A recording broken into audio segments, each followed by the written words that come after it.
Hello, everyone. As of yesterday, I no longer work in Bracebridge, and frankly, I'm relieved by that. And that's because of a few reasons.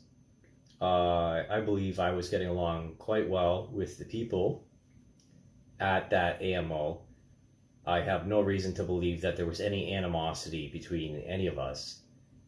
But further than that, it comes down to the practicalities, which means that I was being underpaid at $35 an hour, irregardless of any benefits that I may be entitled to through the agency.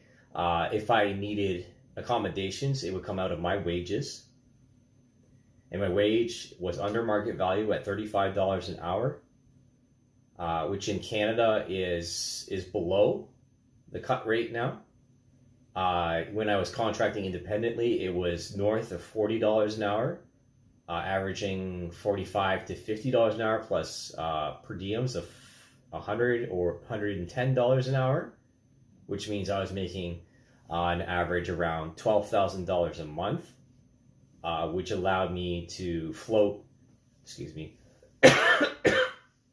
allow me to bridge the gaps between paychecks. And it was much harder for me this time around because I didn't have any credit cards.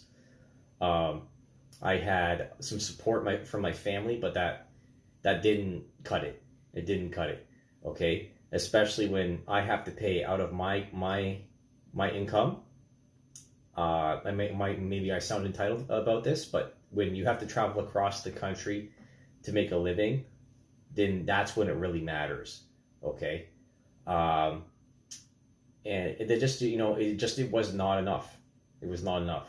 There's a few times where I slept out of my car, and that was my choice.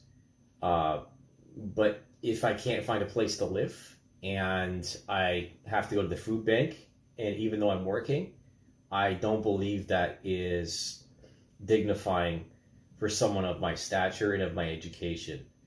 And, I traveled. What I said in the previous, tried to record this once before, was that the weather conditions were a determining factor. And anyone who's lived in central Ontario, anywhere between like Innisfil to like Sudbury, you know exactly what I'm talking about here, right? And I drove through one of the worst snowstorms that I've experienced in Ontario just to be there. And I hope that shines through. I really do.